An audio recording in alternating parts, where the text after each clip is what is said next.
Radio Libertaire, la voix de la Fédération anarchiste, sans Dieu, sans maître, sans publicité.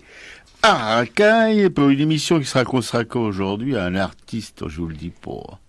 On en a rencontré peu comme lui, c'est d'ailleurs le premier sculpteur comme lui qu'on rencontre. Et c'est quelque chose, croyez-moi, vous allez vous en rendre compte au fil de cette émission, et puis après vous pourrez voir sur notre blog. Arakaï, le blog c'est de l'émission, c'est www.arakaï.fr. Vous pourrez voir quelques images que notre camarade Piquet-Cou a filmé, voilà, des sculptures dans le bois de Vincennes. Bon, j'arrête là parce que je vais faire toute l'émission moi tout seul et ma camarade sera un petit peu chagrine quand même parce qu'elle a des choses à dire aussi. Hein. Bon, voilà. Alors vous venez d'écouter Le Temps des Cerises par le groupe mythique de Noir Désir. Et puis une petite citation, comme d'habitude, pour la route, le chemin de la route au Cognes. Écoutez bien, c'est important, c'est de René Char dans Le Soleil des eaux. Mais qu'est-ce qu'a révolté, monsieur? Quand un homme est broyé et qu'il se tait, c'est un individu normal. S'il proteste et réclame son droit, c'est un révolutionnaire. Révolution! Ouais, poussez mon cri de guerre. Bon, maintenant, et ben voilà, on va passer à la suite avec une petite pause musicale, c'est ça, hein, Dominique? Ouais, mais moi d'abord, je vais dire bonjour tout le monde. Je rappelle le numéro du studio, le 01 43 71 89 40 pour nous joindre pendant les pauses musicales ou à la fin d'émission. On est à 10 000 mètres d'altitude, la température extérieure est de moins 10, la température au sol est de 2 degrés. Mais dans nos cœurs, elle est brûlante. Bon voyage sur Arakaï.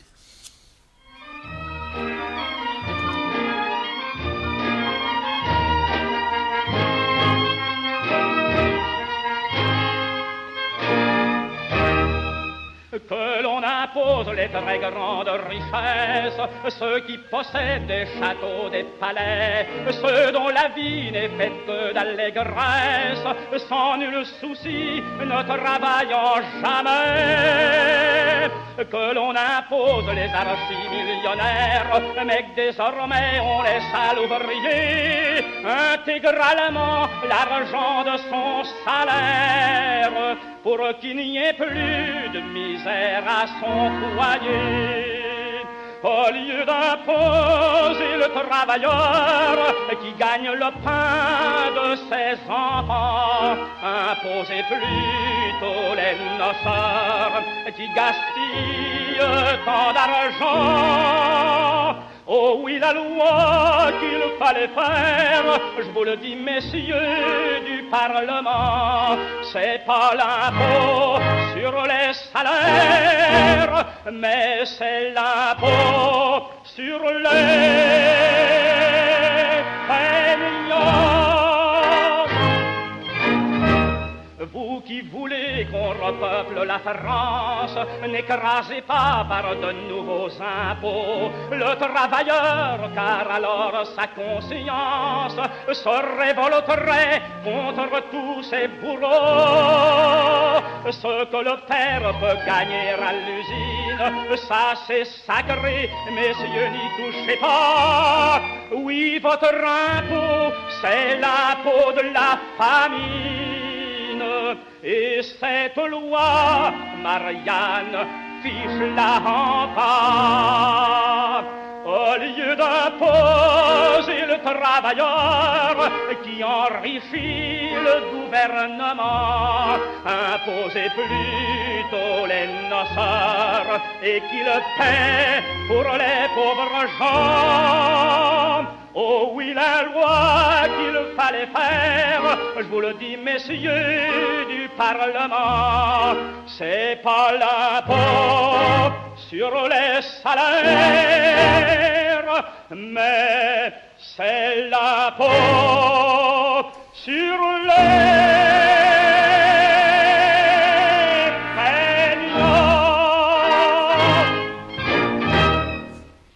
Voilà, Voilà, c'était l'impôt sur les feignants par Montéus. Oui, c'est très actuel, hein, parce que en ce moment, si vous voulez, c'est le peuple qui paye, mais les feignants, c'est-à-dire les gros capitalistes, ils payent pas grand-chose. J'ai oublié, en passage, une petite citation. Ah, pas une citation, mais le thème même de cette émission. Enfin, un regard en marge sur l'art, ça, c'est gagné. Enfin, non, pas vraiment. Et une dénonciation des sales coups de la politique politicienne, c'est là que c'est gagné. Voyez-vous.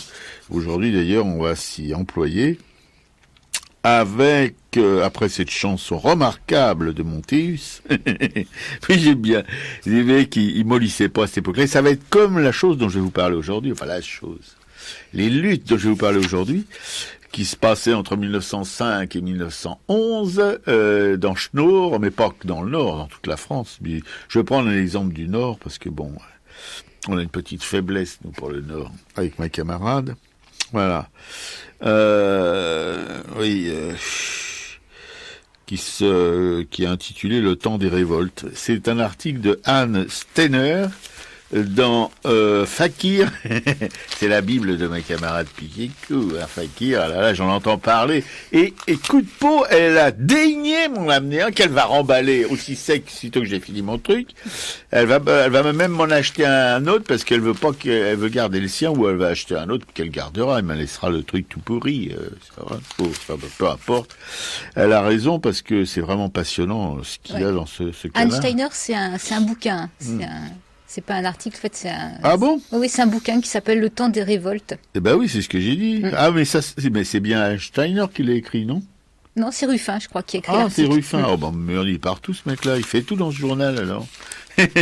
Bon, alors, c'est Ruffin qui l'a écrit, le temps des révoltes, et c'est, si vous voulez, c'est à mettre en regard de l'arrachage de chemise qui s'est, ce scandale qui s'est perpétué à Air France avec 2 cadres qui ont arraché les chemises, les liquettes, pauvres mecs. Et pour ça, il y a des gens, des syndicalistes, ça, qui sont allés en cabane. Non mais, pour des liquettes. Voilà. Alors vous allez voir que en Picardie, par exemple, au début du 19e siècle, du 20e siècle, fin du 19e, début du 20e, si vous voulez, là les mecs, il fallait pas leur en raconter, hein. Voilà, les Goudieurs et les Contis, c'est pas nouveau en Picardie, c'est de la gnognotte. Même comparé aux anciens, à lire Le temps des révoltes de Anne Steiner, c'est bien de Anne Steiner, ainsi des serruriers de Fressenneville, qui eux ne s'arrêtaient pas à mi-chemin dans le vandalisme. Alors je vais vous en lire une bien bonne, hein, parce que bon, il faut quand même rentrer dans le gras de cette chose-là, hein. Ça se passe... on est dans le Villemeux, près de la baie de Somme, voyez-vous. À l'hiver 1906, le 10 janvier, une grève éclate à l'usine Deborin de Bettencourt-sur-Mer. Les ouvriers demandent le renvoi d'un contremaître et d'un chef de service et protestent contre la fermeture des portes de l'usine à 6h55. 6h55, inutile de le préciser, pour les tardifs au lever, là, c'est le matin. Ainsi, ils exigent des hausses de salaire.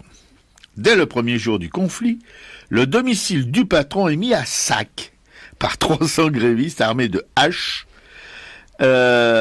Anne Steiner mentionne ça en passant sans s'étendre, comme s'il s'agissait d'une chose naturelle, et elle ne parle pas davantage de poursuites les condamnant. Au contraire, les malfaiteurs en sont récompensés. Deborin capitule au bout de 3 semaines, et sur toute la ligne, salaire, horaire, renvoi de ses cadres, il accepte même que le recrutement du personnel, encadrement, se fasse désormais en concertation avec les ouvriers. Le 30 janvier, la grève prend fin sur une victoire totale. Vous avez bien compris, mise à sac du domicile du patron. Bon. Durant le conflit, alors là c'est assez amusant aussi, hein. Enfin amusant, oui amusant. Durant le conflit, plusieurs demeures d'industriels de la région ont été vandalisées.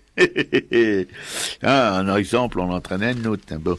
Mais Julien et Édouard Riquier, eux, demeurent sereins. Ils partagent leurs jours entre leur maison d'Abbeville et leur villa-château de Fressenneville.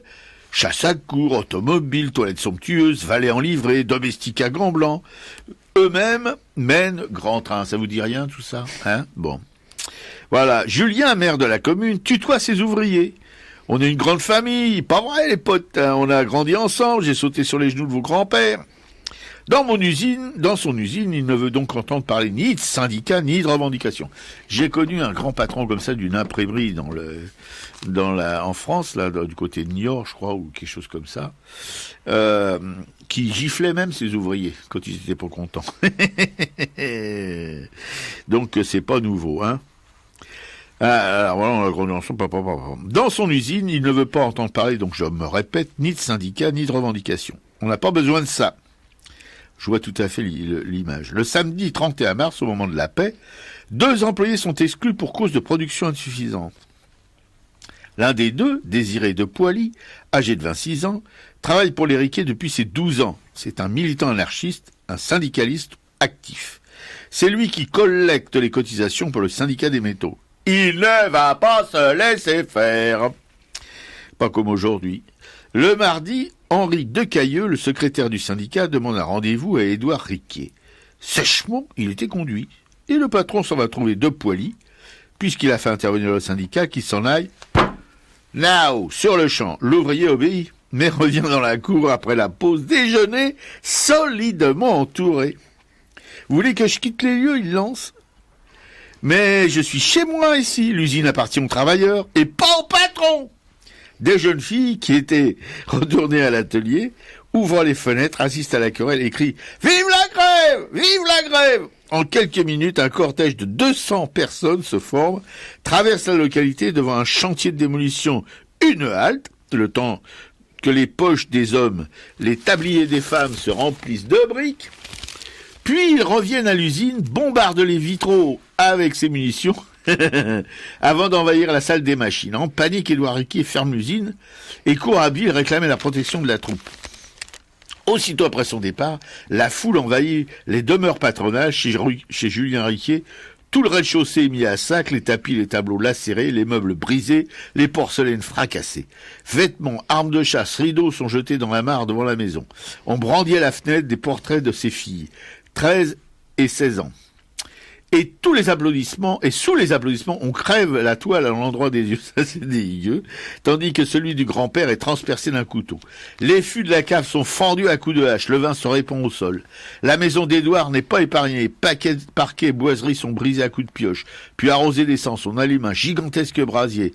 Il ne reste bientôt plus rien de cette villa que les murs calcinés. Les pompiers arrivent, on les empêche d'agir. On bloque leur passage, on crève leurs tuyaux au cri de « Laissez brûler !» De la rue, le directeur de l'usine et adjoint au maire échappe de justesse au lynchage. Et sa baraque subit un saccage en règle. Une jacquerie, estime l'écho de Paris, qui est pas franchement de gauche.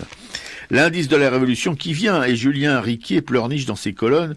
Qu'avons-nous fait pour mériter tant de haine ? 2000 soldats sont déployés entre Voincourt et Friville. Et en avril, une enquête aboutit à l'inculpation de 32 metteux de feu. Mais au 14 juillet, avril, mai, juin, paf, au 14 juillet, amnistie, et ils sont libérés. Après ça, les Riquier préfèrent administrer leurs usines à distance. Et Julien abandonne sa charge de maire. Plus qu'une conquête sociale, il a là arraché une autonomie politique, et c'est la naissance du film rouge. Voilà! Et alors ces glands-là, les ouvriers, ils éditaient les cartes postales avec le carrelage, quoi, les fringues, les meubles, ça dans la mare devant le château brûlé, voilà, enfin des choses comme ça. Ils échangeaient des vœux comme ça, voilà. Et ben ça, les mecs, hein, c'était au début du XXe siècle, la fin du XIXe, début du XXe siècle dans le Nord. Et là, c'est un cas parmi des dizaines et des dizaines, hein, tous plus violents les uns que les autres, et les mecs, ils s'en sortaient toujours sans problème.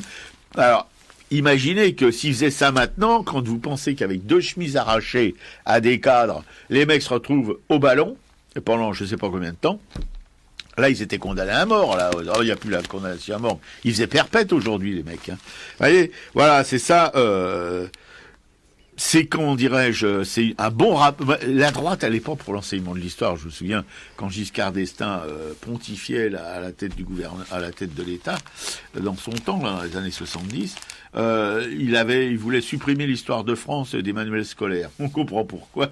Ah, mais il continue, hein. De toute façon, l'histoire est de moins en moins enseignée. Ouais, voilà, c'est ça. Surtout celle-là, hein. L'histoire sociale, l'histoire des luttes ouvrières, tout ça. Alors, on nous gave avec Napoléon, ce tueur sanguinaire qui a fait assassiner 1 million de jeunes Français dans ces guerres coloniale, on a droit à toute la liste des bandits de grand chemin qui étaient les rois de France, enfin bon, des égorgeurs, des violeurs, des pilleurs, etc. Mais alors, par contre, les luttes sociales qui ont permis aux Français d'avoir la sécurité sociale, d'avoir les congés payés, d'avoir... Jamais. Ah, ça, jamais. Non. Et puis alors, surtout pas les histoires de Schnorr, Vimeux, etc. Oh là là, non. Ouais. Ouais, donc dans ce bouquin, je crois qu'elle raconte 9 histoires de lutte. Donc les autres, effectivement, ne se passent pas dans le Nord. Donc c'est un bouquin qui coûte 19 €, qui est aux éditions de l'Échappée. Et donc il y a plein d'illustrations parce qu'effectivement c'est le moment où la mémoire en fait passait par les cartes postales. Donc il y a toutes ces cartes postales qui doivent être assez sympas à découvrir. Ouais. Voilà, vous pouvez lire ça dans Fakir. On fait de la publicité gratos, on n'est pas payé, vous inquiétez pas. C'est plutôt de la propagande, mais bon, parce que quand même c'est un journal qui paraît d'une manière un peu erratique, mais quand il paraît, il y a du monde. Et d'ailleurs, Piquet-Cou, dans son presse-papier, va vous causer de son fondateur et rédacteur en chef dans ses dernières aventures patronales. Voilà, et cinématographiques. Ouais. Alors déjà, Robert, je vais citer la citation que tu m'as trouvée. Notre époque est, dit-on, le siècle du travail, et il est en effet le siècle de la douleur, de la misère et de la corruption. C'est Paul Lafargue dans Le droit à la paresse. Paul Lafargue, dont on vous a déjà souvent parlé ici. Alors moi, effectivement, je vais revenir sur le film Merci Patron. Cécile m'a brièvement dit qu'elle en avait un petit peu parlé aussi. Bah, tant pis, ça fera une fois de plus, mais je trouve que ça le mérite, quoi. Effectivement, Merci Patron crève les écrans de cinéma déjà depuis bientôt une semaine. Et c'est une sacrée réussite. Faut pas avoir peur des mots. Il y a déjà plus de 14 400 entrées, alors qu'il y a seulement 37 copies qui circulent, sans compter tous les nombreux spectateurs qui ont pu assister à ce film-là lors des avant-premières qu'il y a eu partout en France pendant 2 mois. Alors je suppose qu'une grande partie de nos auditeurs l'a déjà vu, mais c'est pas grave, c'est vraiment un film qui mérite un papier de plus, même si je vais pas y ajouter grand-chose. Donc c'est un film qui surprend et ça fait du bien. C'est un documentaire atypique, tout à la fois drôle et émouvant, donc avec en vedette les Clure. Les Clure, c'est Serge et Jocelyne, ce couple licencié depuis plus de 4 ans de l'entreprise S, qui est une filiale de LVMH, qui était chargée de fabriquer les costumes Kenzo, filiale délocalisée en Pologne. On retrouve aussi Marie-Hélène qui est une syndicaliste CGT, qui elle est devenue ambulancière depuis son licenciement. On retrouve Bernard Arnault et ses sbires, et François Ruffin, qui est donc le rédacteur en chef du journal Fakir, et François Ruffin, qui est lui en reportage sur le terrain depuis 16 années, et qui a participé aussi, je crois, cette année à La Bas si j'y suis. François Ruffin, lui, il est d'Amiens, il connaît parfaitement sa région et ses drames sociaux, et il suit Bernard Arnault et ses fermetures d'usines depuis une dizaine d'années, depuis que Bernard Arnault a racheté le groupe Boussac pour n'en conserver que la filière luxe avec Christian Dior. Donc Ruffin a déjà eu l'occasion d'interpeller Bernard Arnault en Assemblée Générale des Actionnaires en 2007 et s'en était fait virer manu militari et était resté depuis dans le collimateur du groupe. Alors l'histoire du film, c'est les Clure sont acculés, ils sont en fin de droit. Aucune réponse d'embauche à leurs nombreuses demandes. Ils nous montrent des lettres avec des promesses d'embauche quand il y aura besoin. Ça, tout le monde connaît ça. Donc difficile effectivement de faire face quand on vit avec 3 € par jour. Difficile de chauffer sa maison, difficile de se nourrir. Mais les Clure tiennent bon jusqu'à ce que leur assurance leur réclame 25 000 €. Là, effectivement, c'est l'impasse totale avec une saisie de leur maison à la clé. C'est une maison qu'ils ont retapée, ils nous expliquent ça, sur toute leur pause déjeuner, sur le week-end, sur leur congé. La maison, au départ, n'avait aucun confort, ils ont tout installé dedans. Et en fait, on apprend que Jocelyne n'est même jamais allée voir la mère. Et malgré tout, ce qui est fort dans ce film, c'est qu'on n'est jamais dans le misérabilisme. Bien au contraire, c'est tout ce qui donne cette force au film. Et c'est là que François Ruffin, il va imaginer une mise en scène, mais jubilatoire, pour faire cracher au bassinet Bernard Arnault et obtenir pour Serge un emploi en CDI jusqu'à ce qu'il soit à la retraite. Et donc le scénario est même tellement fantasque que l'on se demande même pendant le film si tout cela est bien vrai. Et voilà, ce sont les minorités agissantes qui font tout, dit un Barbouze en visite chez les Clours, d'où cette peur panique de Fakir. Effectivement, François Ruffin arrive à faire trembler Bernard Arnault.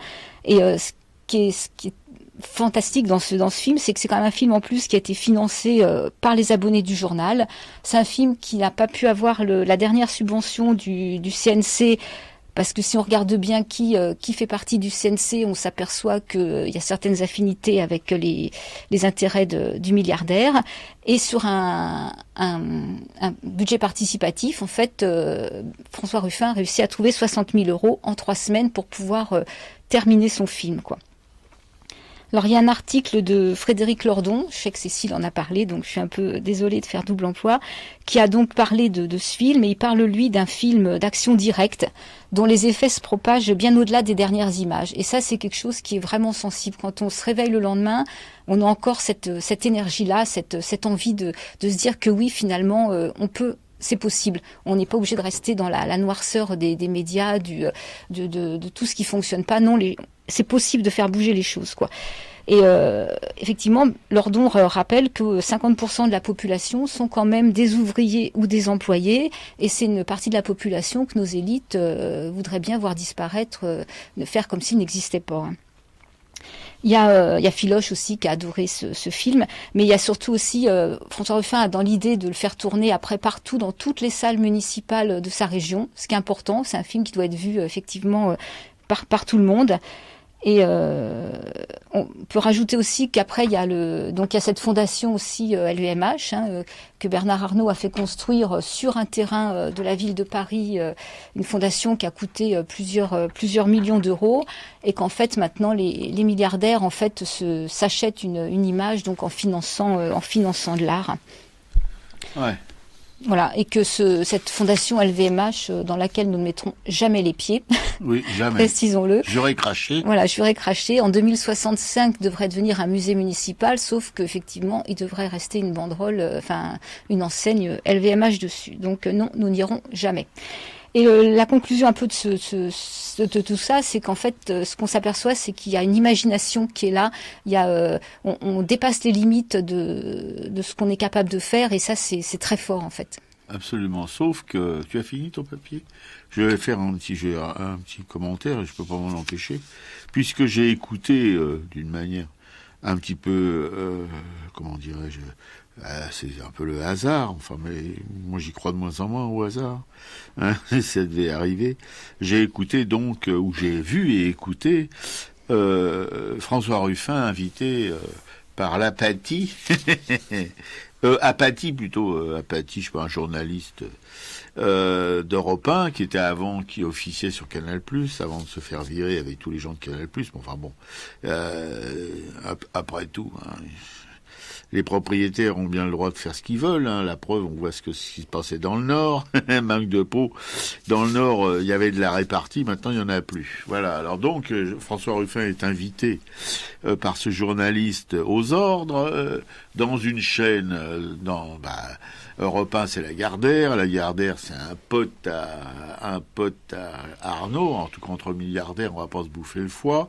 Et surtout que Arnault, il arrose la presse Lagardère de ses publicités. Voyez-vous, hein, comme toute la presse française d'ailleurs. C'est pour ça qu'elle est aux ordres. Et alors, Apathie, en soldat émérite, en sapeur, on dirait émérite. Eh bien, il a pourri Ruffin d'une manière un petit peu quand même sournoise, un petit peu. Il n'était pas très à l'aise dans ses pompes d'habitude. C'est un mec qui a une logorée invraisemblable, hein. Une logorée de Béarnais ou de Basque, on sait pas trop ce qu'il est. Et là, il balançait des pots de banane, quoi. C'était vraiment je vous assure, c'était à gerber. J'ai jamais pu très bien l'encadrer, ce mec-là, parce que j'ai toujours senti que c'était un mec qui marchait à voile à vapeur, et que surtout, il était de ces gens qu'on dit, comment déjà?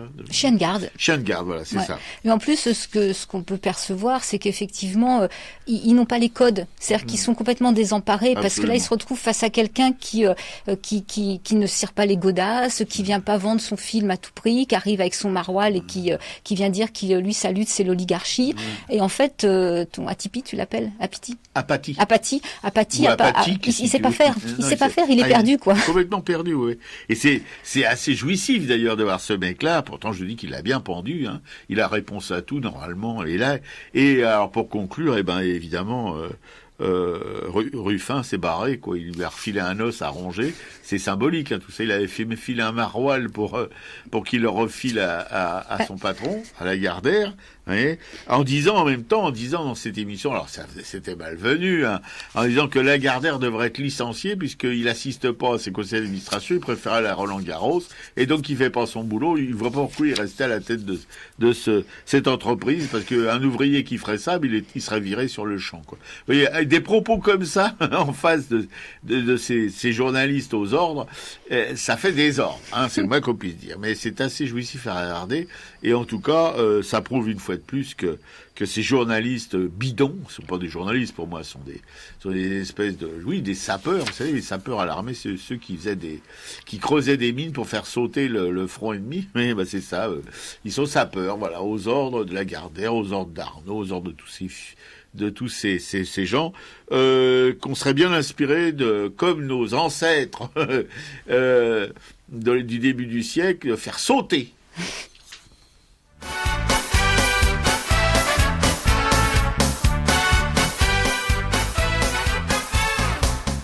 Quand on arrive à l'usine, la gaieté nous illumine. L'idée de faire nos 8 heures nous remplit tous de bonheur.